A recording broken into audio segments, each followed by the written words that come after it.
thank you all for coming. And we're just gonna go over, I do work for Click Solar, so I am a Click Solar representative, but the presentation, I've tried to just make it about solar in general, and then I'll just tell you a little bit about my company at the end. But I'm really happy to be here tonight because there's a lot of misgivings about solar and things that people don't know, and it's changed a lot in the last couple of years. So to tell you just a little bit about me, that's my husband, Luke. We've been married 35 years. And those are my 3 children, and this is my granddaughter from my youngest son is married. And I used to show horses, and I coached girls basketball for 17 years after I played college ball, and I love to mountain bike. So just a little bit about me. Okay, so I'm going to talk about just a little bit about the current state of energy, and I am going to tell you at the very last slide. I did a lot of research, and I have all the links on my last slide, which you could take a picture on your phone. And they're also going to post the presentation on the YouTube channel for the Metaphysical Library. But everything in my presentation, I've got the link of where I got that information from so that you could go back and read some of the articles more in depth if you wanted to. But the cost of electricity is on the rise around the world. Of course, we all know coal, is just bad for pollution. We have in America really a crumbling infrastructure for not just electricity, but water pipelines. I mean, we've got some problems, because these things have not had money put into them and repaired like they should have been. So the role of clean energy is becoming more and more important as these other infrastructures are starting to give way. So we have some current problems with our power grid. The systems are really old, and I've got a link in there about these, I forget what the name of the big boxes that at the power substations when they go down. We don't make these in America, and we don't have more supply of those. And this is a problem, especially since, I'm going to show you in another slide, a couple of them just recently in December were attacked and caused lots of people to be without power. So because they're so old, they can't keep up with the need, and they're not reliable in the weather like I'm going to show you. So this is just 2 little articles that I got a little snippet from. And again, at the end is every link where you can read the article in full.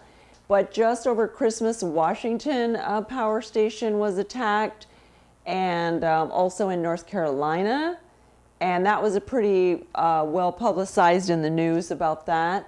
And even the TVA had to let some people know they were going to have intermittent, basically brownouts, where maybe on this day you're not going to have power for an hour or 2, and on that day you're not going to have power for an hour or 2 because of the bad weather. The systems just can't keep up, and we're hearing about this. We heard a lot of Texas a year or 2 ago, and we're hearing of TVA, the Tennessee Valley Authority, and this is just becoming, unfortunately, more and more common.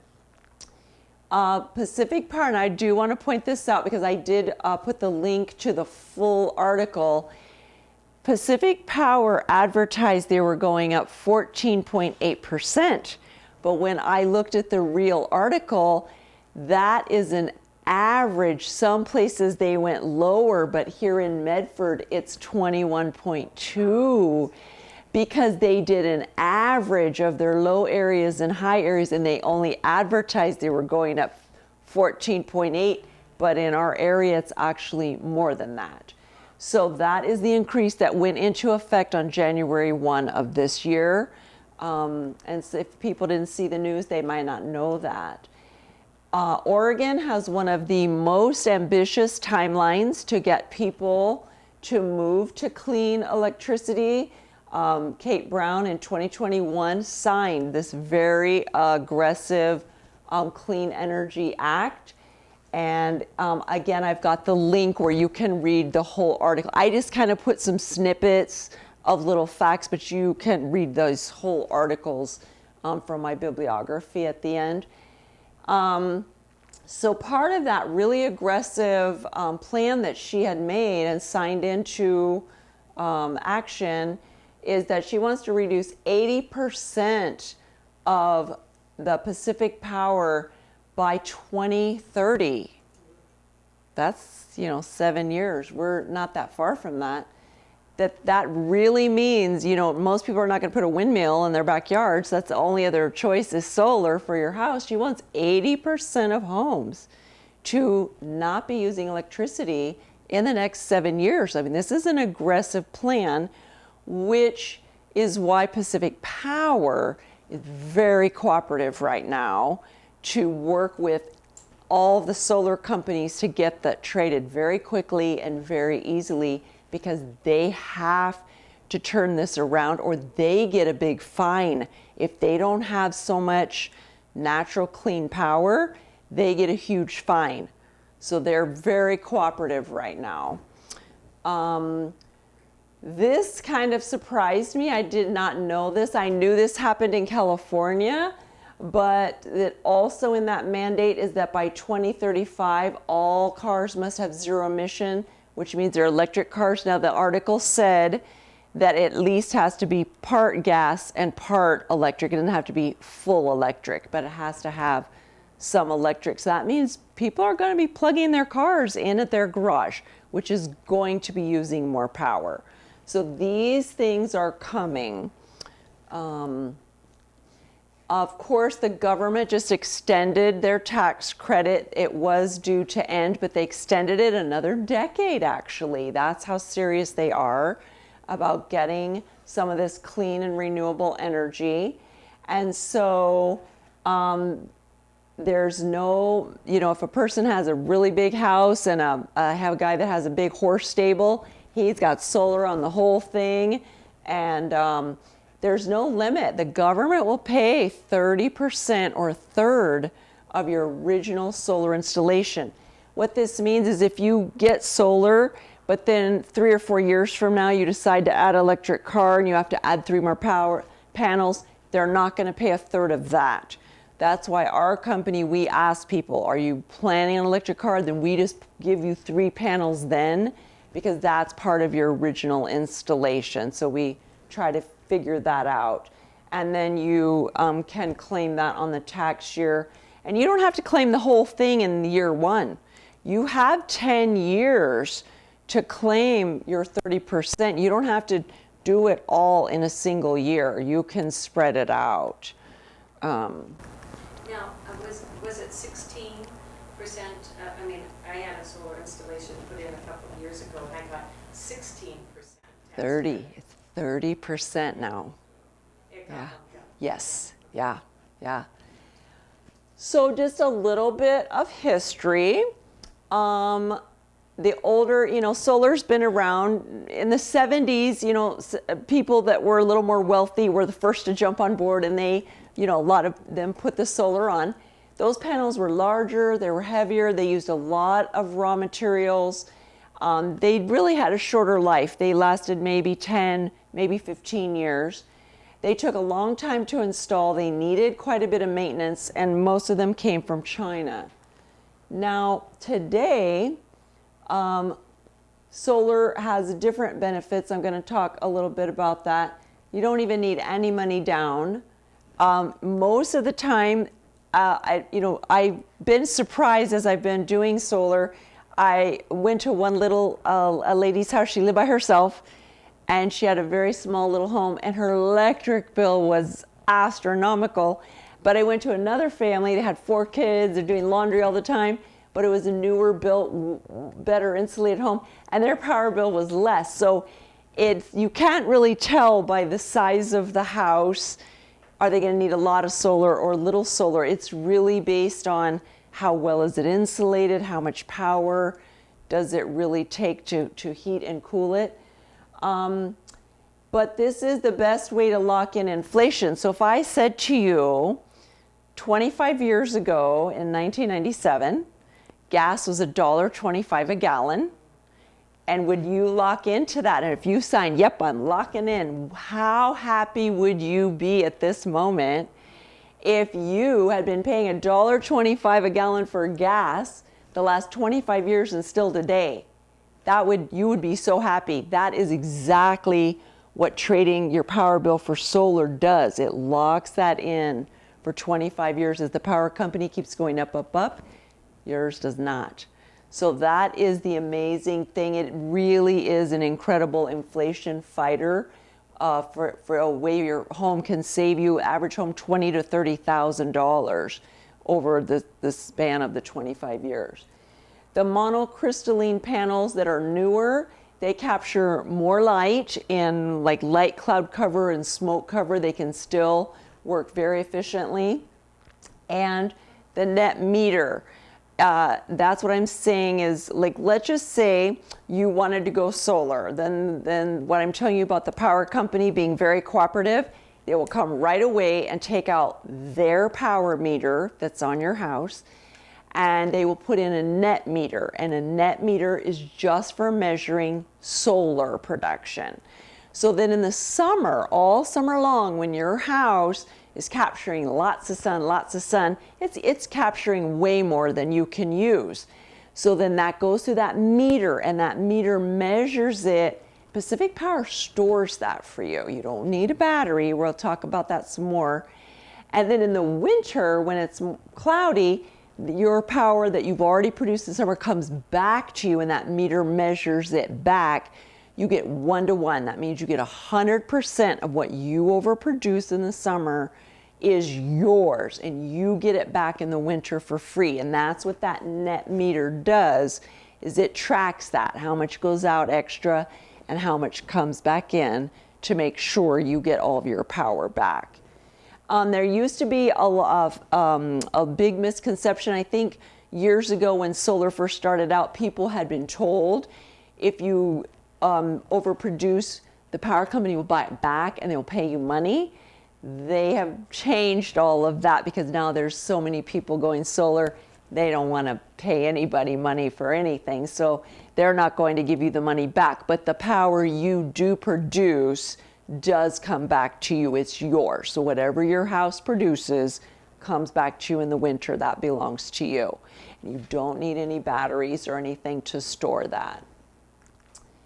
So today the technology is so much better. In the past 20 years, I mean, the developments of these panels has really come a long way. Just since 2010, the price of solar panels have dropped 70%. So they're just so much more efficient. We can make them more efficiently, and the modern panels are really light. We can most of the time we can install a whole house just in one day, and it can be completely installed.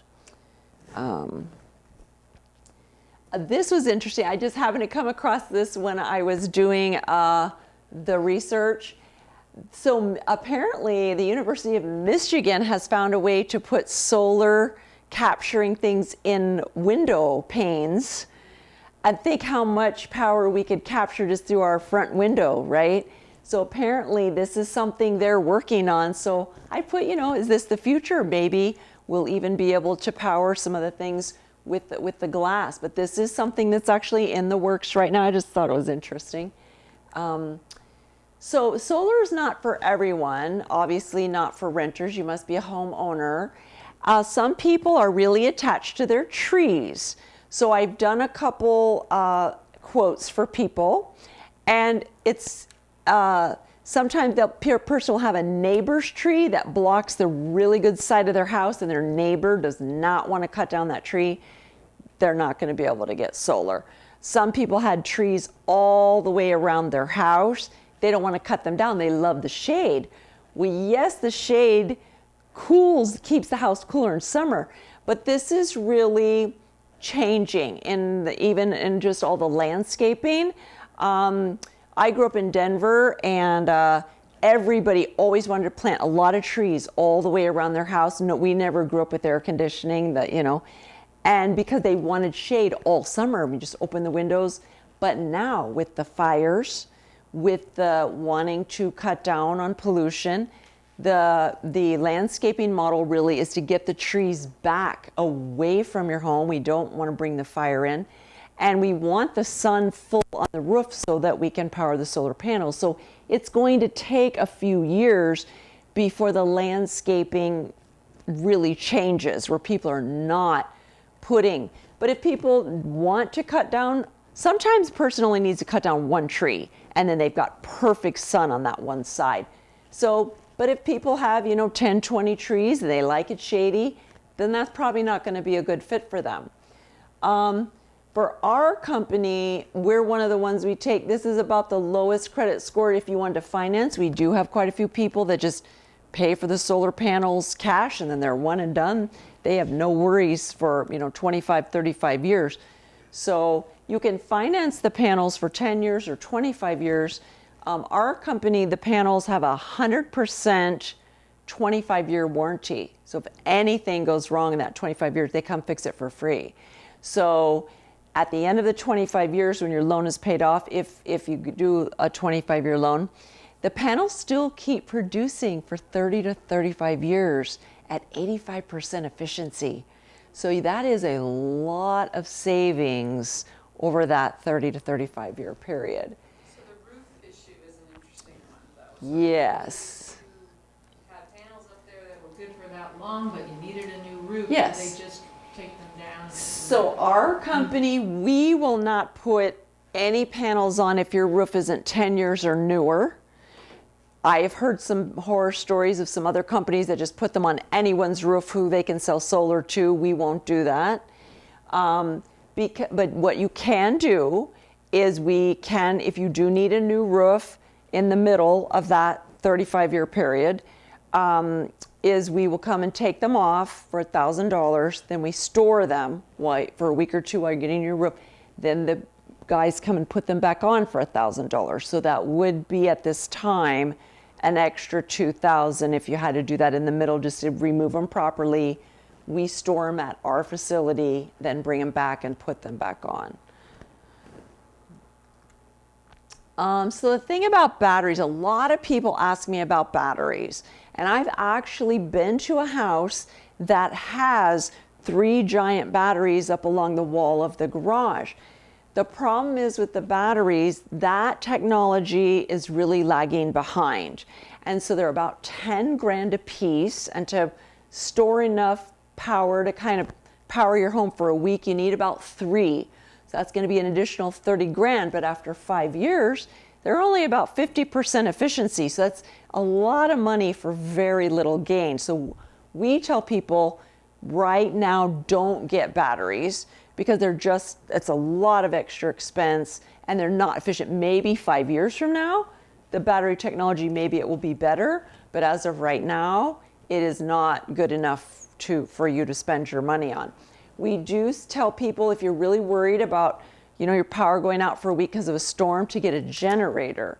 But I want to also talk about this. So I have a really good friend that's an electrician, and he told me, Tanya, make sure when you talk about generators, these ones that you can just go get from Costco and put the gas, if you hook that to your whole house, they kind of ebb and flow and surge. They can crash your air conditioning unit, your refrigerator, your big appliances. They can totally fry them. They're not made to have they're made for just emergency, maybe to just to run your stove so you can cook a little. They're not made to power the whole house. And he has seen people ruin their appliances and their air conditioner thinking they can just run their whole house off of that. So definitely consult your electrician, because I would hate for anyone just to, that is would be a huge loss. But some generators that run off of propane or gas, they can power your house for 3 weeks, and you can get them installed for a couple $1,000 if you really want that kind of emergency backup for big storm outages. That's what we recommend. So with no batteries, you're just relying on the power company because they are storing it for you? Yes, but let's say in the winter when your power's coming back to you, and if there was a really bad storm and their line is down, then there's a chance they're not going to get that power back to you in the winter, right? Because when their system goes down, everybody's down. So there still might be a need for a generator. So a lot of people ask about, well, if I get solar on my house and then 5-6 years from now, 2 years from now, I decide I need to move, I get transferred with my job, moving with my kids or whatever, how does selling my house with the solar panels, how does that work? Well, the biggest thing is to know your panels, which I'm going to show you here in a minute, your system warranty. You need to know, does the people that you're buying the solar from, does that company put a lien on your home? Some do, some do not. And I'm going to show you the new Oregon Realtor form. Oregon just came out with a brand new form that all realtors are supposed to fill out when a house is going to sell with solar. So I'm going to show you about some of these things. The best thing is when you get a system, whoever you buy the system from, hopefully they give you a little folder with all the information. If anything is troublesome, what's the number for repair? What is your warranty? How does it transfer to your new buyer? All those things they should have told you in your home before you bought it.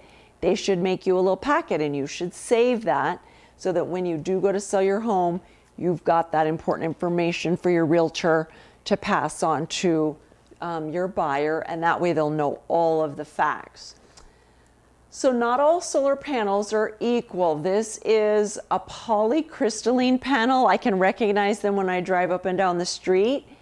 This is after it's degenerated, it turns more and more blue over time. But you can see them when you drive by. They have a blue tint and white lines in them. Though most of those come from China, and they have a shorter life and they degrade a little faster. They usually last 15, maybe 20 years. This is a monocrystalline panel. This is the top of the line, QCell 400. It has a very long life. It is made for low light conditions, like I said, with the smoke and light clouds. They are made in the USA, and they're excellent for like the smoky kind of conditions that we have. And they're that pretty black color. They're very thin, and they really lay nicely on the home. This is a terrible install. If you can see the corners above the home, that I would just cry if that was my house. That is not good. This is more like what our installs look like. We try to work with the aesthetics of the home and just make it look very tasteful. This is that form I was telling you about. It's not, I didn't put it there so you could read it. I had it straight up and down, but then the print was really, really small. But it's just that this is the new form. It just came out. I have a realtor friend. They just got it like 3 weeks ago. So all realtors are now supposed to have this form to work with any kind of homes that have solar panels. These are some common myths about solar. I think we covered some of them. They don't actually damage the roof. They actually create a blanket layer of protection. Actually, we find this side of the roof that it has the panels actually outlasts the bare side. So it actually doesn't damage the roof. It actually kind of helps prolong the life. And depending on your company, that's the main question you want to ask when you are, considering solar panels. What formula does this company use? You want them to sell you just enough panels for your actual use. So I did a quote for a guy in Medford. He had a competitor come out. They did a quote for him. He needed 39 panels. I did a quote for him and he only needed 24 because that's how much more efficient our panels are. And their system was within $1,000 of each other. So, I mean, just know, but we don't want to oversell you, but that's why we are going to ask you, you want to add an electric car or a hot tub? Because we want to get those panels on now if you're going to get it in a year or two so that it's in that original purchase like we talked about, so that you get the government paying for the third of your total system. So we want to cover you, but we don't want to over cover you. So we want to, have a good formula for figuring that out. And so these are some things the realtors should be asking if you were buying a house that already has solar. These are things you would want your realtor to find out for you. If you're buying a house that already has solar on the roof, that's just some of the things. Oh, and I did want to just talk about EMF. I don't know, electromagnetic frequency. Some people are very sensitive to that. And it is true that solar panels, it's not so much the panels themselves, but the inverters that convert the solar into the actual electric current that is then used for your appliances in your home. That little inverter is what can create some EMF. And that if people are sensitive to that, even though it's up on the roof, there are some filters that can be added to the system to block that. And I asked the realtor, my electrician friend, he said that's about $1,800 to $2,000 to add the filters, depending on how many panels there were, just to block the EMF. So if people are worried about that, there definitely is a way to take care of that. And then your tax prep person needs the form 5695. They have to fill that out the year that you get the panels installed. That's the year you can start deducting. And like I said, you don't have to use it all that first year. That is the form that your tax person would fill out to make sure you get your 30% of your tax credit. And this is interesting. This is called the chasm curve. And this is really something that's been known for quite a while, especially in the sale of electronics. Computers, cell phones, all kind of electric cars, solar panels would all fit into this. So this is kind of how this works. In the very beginning, when something new comes out, the new iPhone, the new electric car, the new whatever it is, a couple of people will start investing in the company thinking they really believe it's going to take off. Then there's a few people who will be the first to buy it. You know those people, they got to be the first one with the newest gadget, the newest thing. This is kind of an expensive phase to buy in because they're not selling a lot. It's in its beginning phase, so the price is a little bit higher. But as it catches on to popularity, you get what's called the chasm. And that's where we are actually right now. We're in the chasm. So solar panels have been around, pretty well known on homes for 15, 20 years. But now the technology is really good, right? 20 years ago, 15 years ago, not so good. So now we've worked out the kinks, the technology's better. So the government then gives a big stipend to get this off the ground. They really want to get it up and going. Once the sales take off and over 50% of the population has that, the price then, once it passes, gets more expensive, and the people who are the last ones to get on board actually are going to pay the most again, just like these beginning people. So at the beginning, this is a normal price flow for technology, things that are invented but must be tested and must be revised. And so right now we're in the chasm, which means we are in the most affordable time with the most advanced technology to get the solar. So that's what's called about the chasm. And it's true for a lot of electronic type of products. The company I work for is Click Solar. It's a local company. Actually, two Ashland High School graduates, after they went into the military, came back and they started Click Solar. So it is a local company. Our office is in Medford. We have an office in Medford and Bend. And they actually moved to Colorado. So we also have a Colorado and a Boulder office. So we have 4 offices. And we're currently getting licensed to install solar in Washington, Idaho. So we'll hopefully be expanding our area.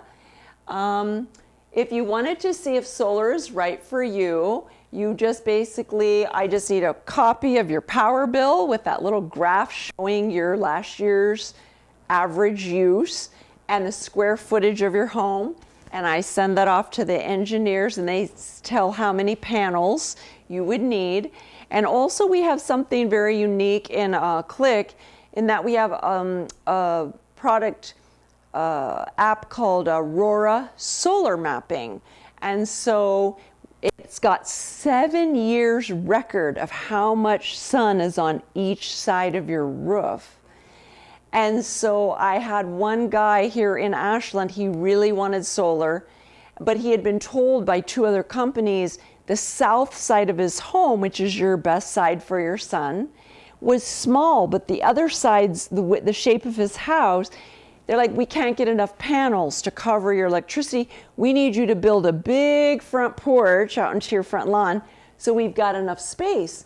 I said, well, let me just come do a look at it. And I sent off his house and he had enough sun on 3 sides all year long that we were able to get him solar without him having to build that porch out into his front yard, which would not have looked nice at all. And we just do free consultation. It's super easy. Our panels have the best industry warranty, 100% for 25 years. There's no maintenance. You don't need to clean them. You don't need to climb on your roof. You don't need to do anything. If you need a new roof, we just added, this is new, where we have a roofing company that works with us. We can finance them together at the 3.99, where most roofs, if you needed a new roof and you needed to finance, they're between 8 and 10%. So we can actually save you money if you get them together. We just need the square footage of your home, the history of your power usage. It's that simple. If you tell any friends and they decide to go solar, you get a $500 thank you. So it's pretty easy.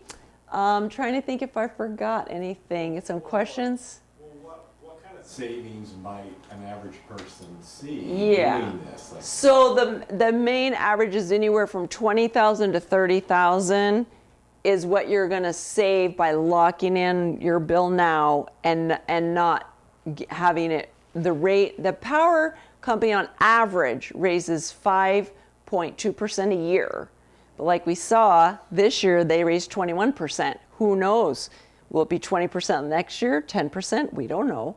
So by locking that in, the average home does save between $20,000 and $30,000, which is enough for another car just by owning your own solar instead of paying the power company. It's all based off the 25-year. Because what we try to do is people do sometimes choose the 10-year, or we have people that pay cash for their system up front.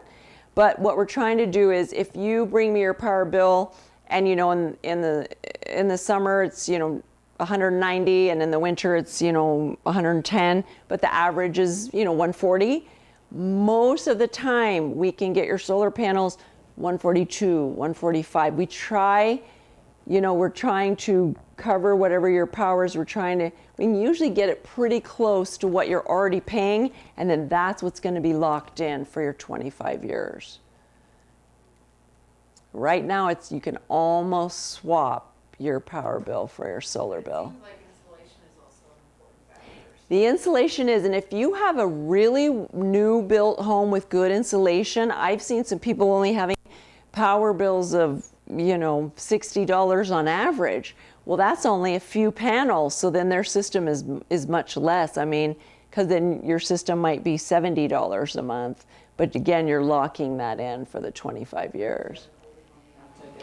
That's right. Older homes do tend to need a few more panels, but not always. If you've had a new air conditioner put in that's very efficient, it just really depends, until we send off that report of how much actual usage based on your square footage. That's how they can tell.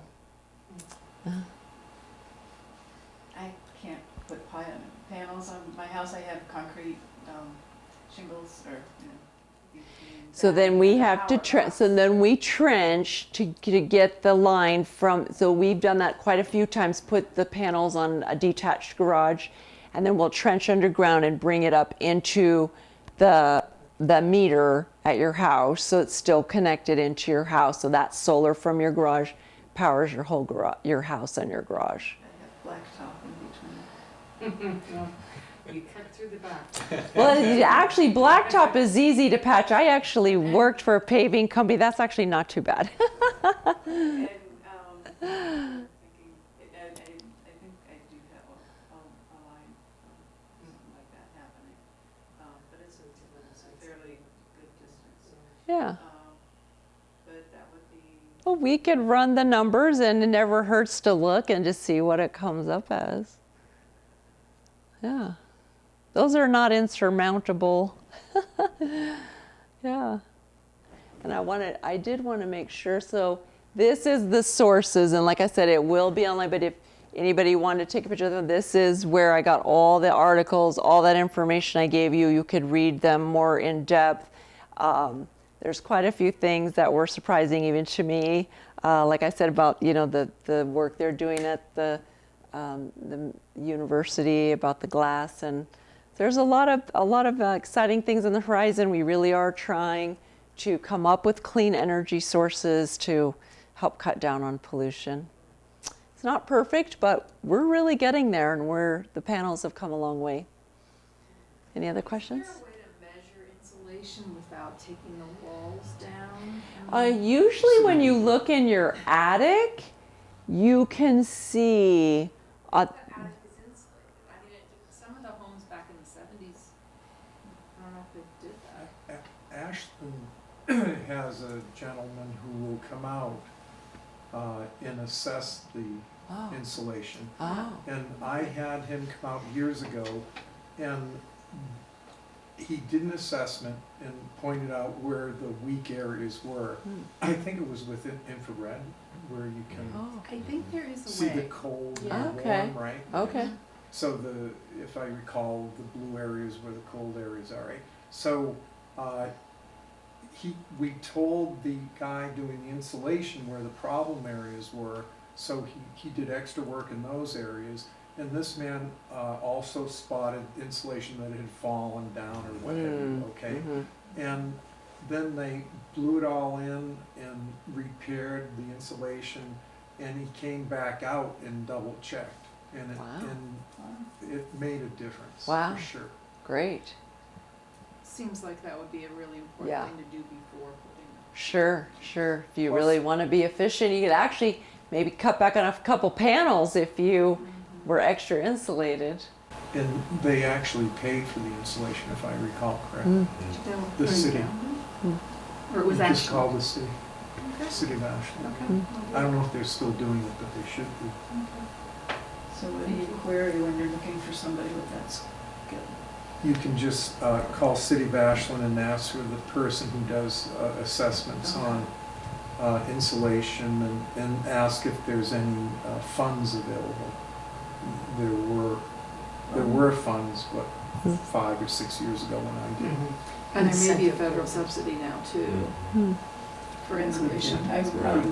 So I have a situation, Tanya, that, Oh, well, they might have it, yeah, Ashland had it. basically, this Maybe. last bill shows that I started to use some of my reservoir.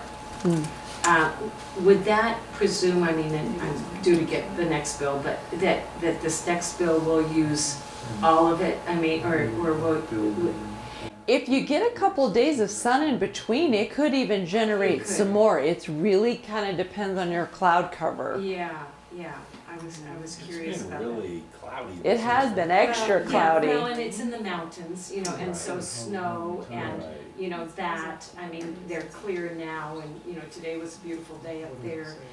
But I'm just sort of curious if that is kind of, I mean, what I ran into, because the installation was in the fall of 2021, is that April 1st seems to be the beginning then of the new cycle. Mm-hmm. And so then sun, or not sun, starting in April, and that builds my reservoir. Yes. And so I was curious to see, you know, that in December's bill, so that's what came in January, that I was starting to use it. So I'm just sort of curious, yeah, I mean, I just have the next few months to look at that, but. Yeah. Do you have an app on your phone for that? where you can Well, see you know, all that? because I don't get cell service up there Okay. really easily, we've kind of determined that isn't a way that I can check on. Gotcha. So most of the solar companies now do give you an app that you Yeah. can have on your phone. You can look at it anytime you want and see what your production is for the day, your use was for the day. Yeah. And if anything's wrong with the system, it'll let you know so you can call the repairman. Yeah, and yet where I don't get cell service, I think they just couldn't get the readings Oh, up there oh, to be sent to the app. oh, I mean, you know, I get cell service down here, but I think that there can be that, you oh, know, it's quite rural and it doesn't, Mhm. and, you know, I've had the guy come back and try and mm-hmm. see, so it's just, could be that it's kind of out of the zone. Yeah, yeah. Which is good and bad. Could be. Right. So for downtime, you're recommending more going with a propane backup rather If than you gas? really are worried about like a big snowstorm or, you know, something coming through where it's going to knock out your power 3-5 days, you might really want to have a real generator installed by an electrician that runs off of gas or propane to get you through those kind of emergency times. And because the net meter that measures all that, I do want to say you do still have to pay $9.50 for that. Is Pacific Power's way of still getting some money off of that, even though they trade that out. So you are paying $9.50 to have that net meter, to have it do that measuring and all of that. So there is a tiny monthly fee. Yeah. And the other thing I did forget to mention is that some systems are like Christmas tree lights where one goes out, your whole system's down. Yeah. And some are, you know, if the bulb goes out, the rest stays lit. You want to make sure you know which kind of system you have, and you really want to have the one where one bulb goes out, the rest stays lit, so you're still making, you know, 95% of your power while the repairman's coming to fix it. Your whole system isn't down. That's for all the panels. Yeah, the way they're set up. Yeah, different solar companies set them up different ways. So just that's another thing to check on. In Ashland, who supplies the electricity? I mean, it's the city that bills you. Right, it's not Pacific Power. So Ashland is not on Pacific Power. You guys get your power from the dam, a lot of hydroelectric power from one of the dams around. But it's the city of Ashland is your utility. But I just do the same thing with the bill. It still has a graph, and we still, you know, just do this. It's the same system, but just the different power company. So how long does it take, say, from the day that you sign the agreement to Yes. get your system on in the right time of year? Right. So right. So I was explaining to Nikki that there is a good time of year to buy solar, and that is in the winter, because once you sign it, it usually could be a 5 to 6 month until you actually get your install. You want your install to be around March, April, May, at the beginning of summer, so you can capture all that extra sun so that you've got it banked to get you through next winter. So the people who buy solar in the summer, you know, August, September, they're not going to get it installed till December, January.